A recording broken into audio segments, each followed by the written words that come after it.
He buried his heart with his wife 10 years ago, until a desperate stranger whispered words that resurrected everything.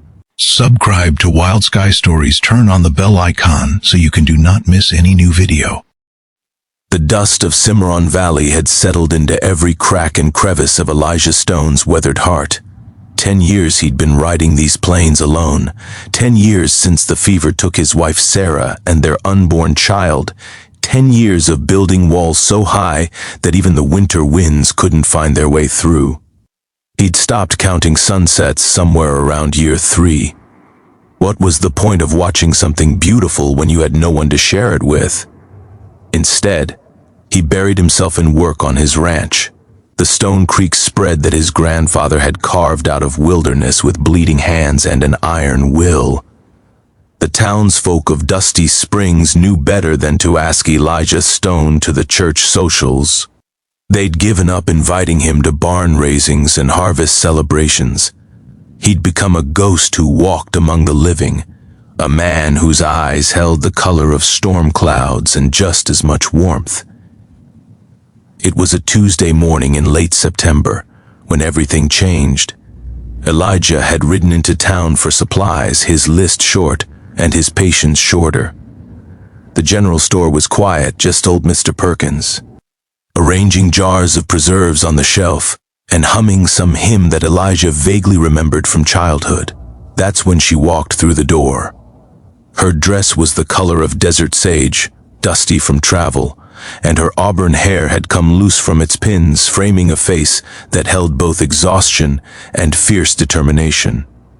She carried a carpet bag in one hand and led a young boy of about 7 years with the other. The child pressed close to her skirts, his eyes wide and frightened. "Please," she said to Mr. Perkins, her voice carrying the soft melody of somewhere back east. "I'm looking for work, any kind of work. I can cook, clean, mend clothing. I'm educated and I can teach."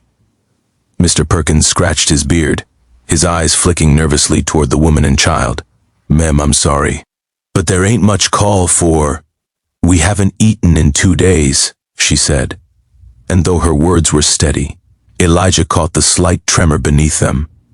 "My son and I just need a chance." Elijah found himself stepping forward before his mind could counsel caution. "What's your name?" She turned to face him, and he found himself looking into eyes the color of honey shot through with sunlight. Then tired, even desperate, there was something in her gaze that reached through all his carefully constructed defenses and touched something raw. "Josephine Whitmore," she said, lifting her chin. "This is my son, Thomas." "Where's the boy's father?" A shadow passed across her features. "Dead, sir. 3 months ago in Kansas City. He was a good man who made some bad deals with worse men. They too. Okay, everything.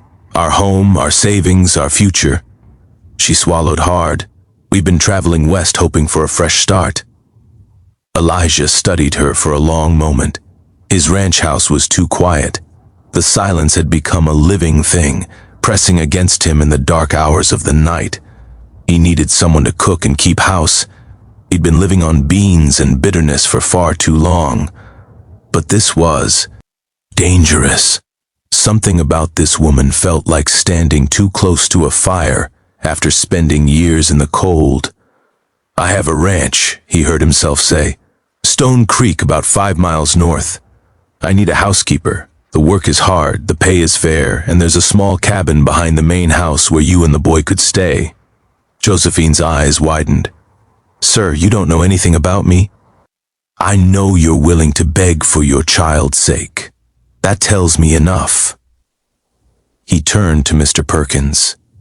"Add whatever she needs to my account. Food for the road, provisions for the week." Thomas tugged on his mother's sleeve. "Mama, is the cowboy going to help us?" Josephine knelt down to her son's level, smoothing back his hair. "I think maybe he is, sweetheart." She looked up at Elijah, and there were tears gathering at the corners of her eyes that she fought to keep from falling. "Why would you do this? You don't know us." Elijah thought of Sarah, of how she'd always said that kindness was the only currency that mattered in this life. He'd forgotten that lesson somewhere along the way. "Because everyone deserves a chance to start over," he said gruffly. "Now gather what you need. We're burning daylight." The first weeks were careful, cautious things. Josephine proved to be everything she'd claimed and more. The ranch house came alive under her touch. Curtains appeared at windows, flowers bloomed in pots on the porch, and the smell of fresh bread replaced the staleness that had permeated every room. Thomas was a revelation.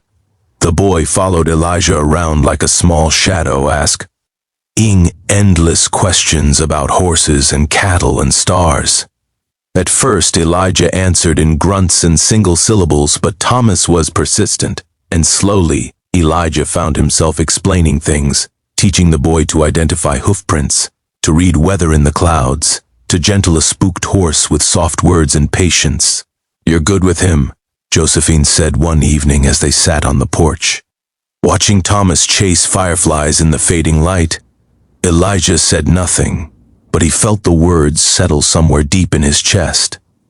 "You've been hurt," she continued, her voice soft as cotton.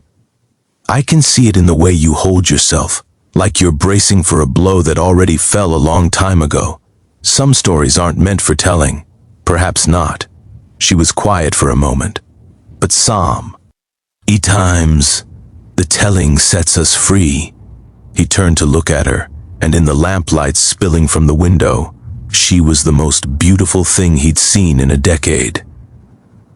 Not just her features, though those were lovely enough, but the grace in her, the strength that had carried her across half a country with nothing but hope and a child's hand in hers. "Her name was Sarah," he said, and the name felt strange on his tongue, like a word in a forgotten language. "She died 10 years ago. The fever took her quick, before I could even get the doctor from town." "I'm so sorry," Josephine whispered. "She was carrying our child, 7 months along." His voice cracked and he cleared his throat roughly. "I buried them together, up on the ridge where she used to like to watch the sunset, and I swore I'd never let myself feel that kind of loss again." "So you stopped feeling anything at all?" He nodded once, sharp and painful. Josephine reached out and laid her hand over his. Her touch was warm, gentle, real in a way that cut through years of numbness. "Elijah," she said, using his given name for the first time. "Closing yourself off from pain also closes you off from joy, from love, from life itself. And if I'm not ready," his voice was rough, "then I'll wait." She squeezed his hand. "We're not going anywhere." Autumn deepened into winter, and the walls around Elijah's heart began to crumble like old adobe in the rain. Thomas started calling him Mr. Eli with a gap-toothed grin. Josephine sang while she worked, old songs that filled the house with music and light. The three of Hem began eating meals together, sharing stories of their days, laughing at Thomas's antics and the mischief of the ranch cats. One December evening, when snow blanketed the valley and the fire crackled warm and golden, Elijah found himself watching Josephine as she read to Thomas from a worn book of adventures.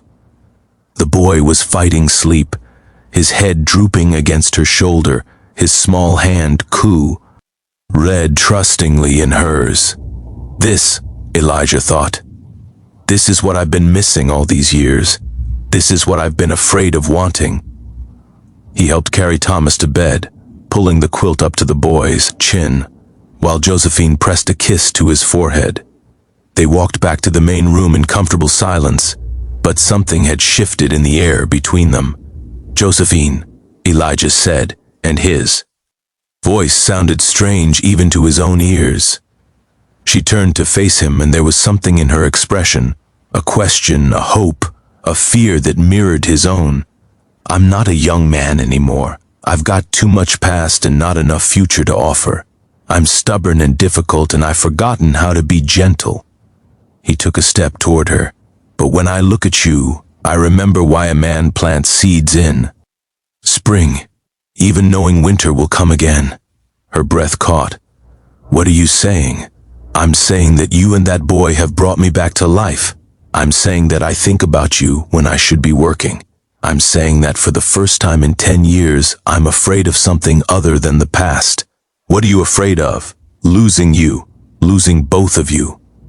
Josephine closed the distinct E between them, reaching up to place her palm against his chest, over the heart that had lain dormant for so long. Trust me, Cowboy, she whispered, and his whole world shifted. The walls didn't just crumble, they fell away completely, and Elijah felt the full weight of every empty year crash over him like a wave. But behind that grief came something else, something he'd thought himself incapable of ever experiencing again. Hope.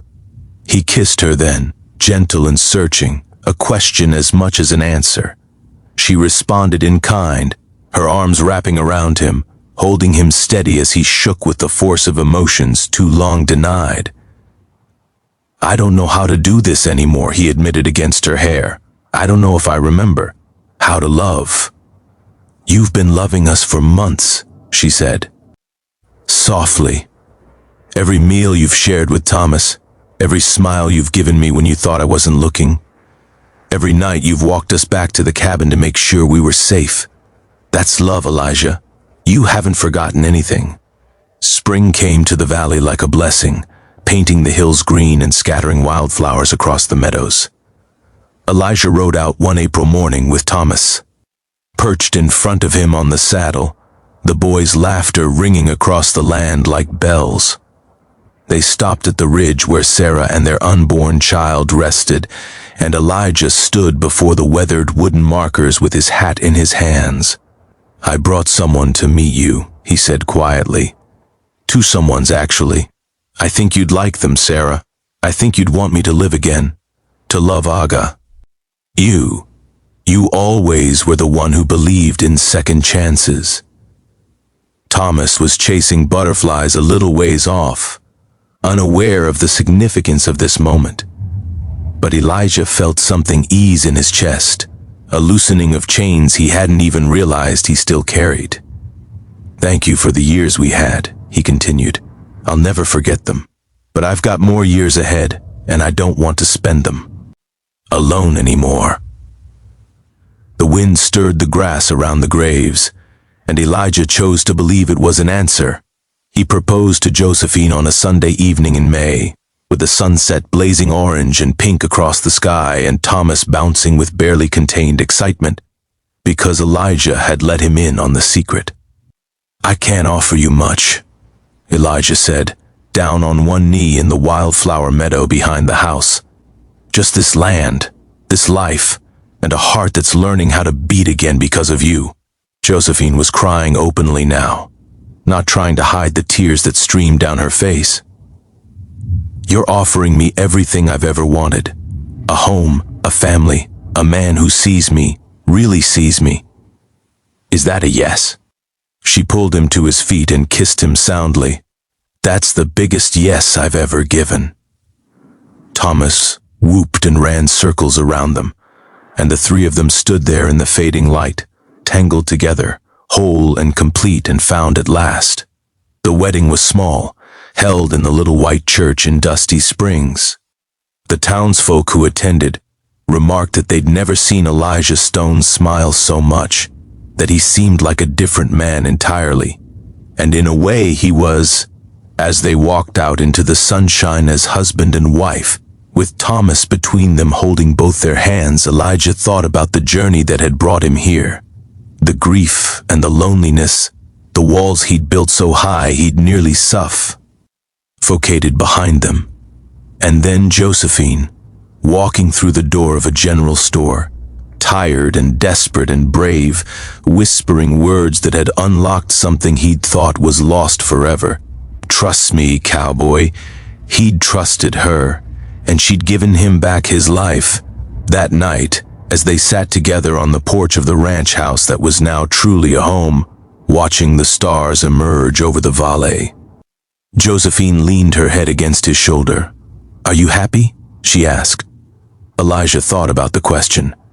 Happiness had been such a foreign concept for so long that he'd forgotten what it felt like. But now, with her warmth beside him, and the sound of Thomas's even breathing drifting through the open window, he knew the answer. "I'm home," he said. "For the first time in 10 years, I'm finally home." She took his hand in hers, intertwining their fingers. "Welcome home, cowboy," she whispered. "Welcome home." And the dust of Cimarron Valley, which had once settled into every crack and crevice of Elijah Stone's weathered heart, began to clear at last, making room for love and laughter and all the bright tomorrows yet to come.